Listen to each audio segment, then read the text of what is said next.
Hello అండి, good evening and welcome back to our channel Shreyas మమ్మా. And firstly అందరికీ happy Vinayak Chavithi అండి. నేను లాస్ట్ వీడియోలో చెప్పాను కదా మాకు ఇయర్ ఫెస్టివల్స్ లేవని. సో ఇంట్లో నార్మల్గా పూజ చేసుకొని టెంపుల్కి వెళ్దామని నేను రెడీ అవుతున్నానండి. నేను ఆల్మోస్ట్ రెడీ అయిపోయాను. భరత్ కూడా రెడీ అయిపోయి నా వీడియో క్లిప్స్ షూట్ చేస్తున్నాడు.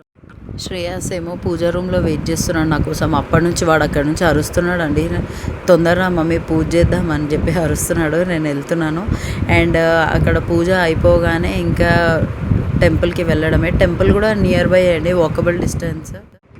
ఇక్కడ ఈ టెంపుల్ చాలా ఫేమస్ అండి.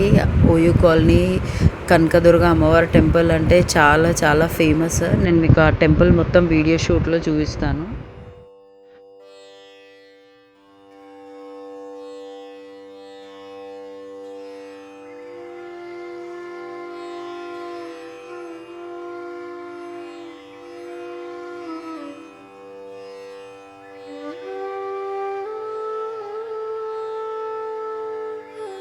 వచ్చేసామండి గుడికి. ఇదే మన శ్రీ కనకదుర్గ అమ్మవారి టెంపుల్.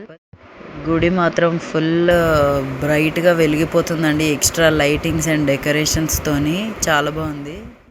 మా వాడైతే ఫుల్ ఎక్సైట్ అయిపోయినాడు. పోయేసరికి సర్ప్రైజ్ లాగా మా కజిన్స్ కలిసినారు, వాళ్ళతో కలిసి ఇంకా ఫుల్ ఆడుకున్నాడు వాడు. ధ్వజస్తంభంకి రైట్ సైడ్లో నల్లపోచమ్మ అమ్మవారి టెంపుల్ ఉంటుంది. అండ్ మాకు స్పెషల్గా మేము బోనాలప్పుడు కానీ మా ఇంట్లో కొత్తగా పెళ్ళిళ్ళు అయినప్పుడు కానీ ఒడిబియ్యాలు అమ్మవారికి ఇక్కడ సమర్పించుకుంటాం. అండ్ లెఫ్ట్ సైడ్లో ఇక్కడ రావి చెట్టుకి వినాయకుడు అండ్ సుబ్రహ్మణ్య స్వామి, సాయిబాబా, శివపార్వతులు ఇవన్నీ దేవుళ్ళు ఇక్కడ ఉంటారండి. అండ్ వెనక సైడ్ కూడా ఉంటుంది అమ్మవారు, కనకదుర్గ అమ్మవారు, లక్ష్మీదేవి ఇక్కడ ఇవన్నీ ఉంటాయండి. అండ్ నెక్స్ట్ గర్భగుడిలో అమ్మవారు అండి, కనకదుర్గ అమ్మవారు. నవరాత్రులు కూడా చాలా బాగా చేస్తారు ఇక్కడ. అండ్ నెక్స్ట్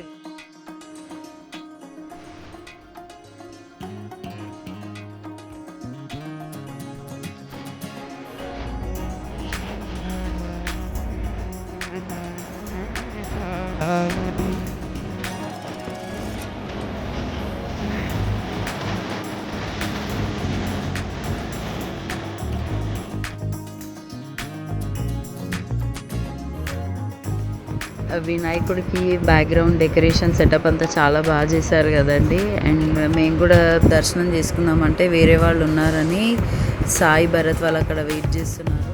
వాళ్ళు వెళ్ళిపోగానే వచ్చి కొంచెం దర్శనం చేసుకొని మేము కూడా ఒక 2-3 ఫొటోస్ దిగేసి ఇంకా మా చిన్న పాప కూడా వచ్చింది చూడండి, వామిక. నేను మీకు లాస్ట్లో చూపిస్తాను తనని. వినాయకుడిని కూడా చాలా బాగా నిమజ్జనం రోజు కూడా నేను మీకు వీడియో షూట్ పెడతానండి. చాలా బాగా చేస్తారు, చాలా గ్రాండ్గా తీస్తారు.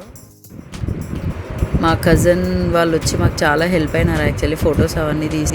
మా ఆయన ఏమో కొంచెం ప్రసాదం తీసుకురమ్మంటే అన్నిటికీ మోమాట పడతాడు. ఇక్కడ కూడా ఇబ్బంది పడుతుంటే ఇంకా నేనే పోయి తెచ్చేసుకున్నాను.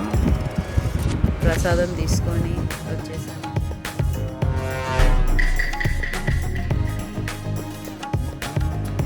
గుడిలో ఇంకొంతసేపు కూర్చొని అక్కడే ప్రసాదం తిని స్టార్ట్ అయిపోయామండి చిన్నపిల్లలు.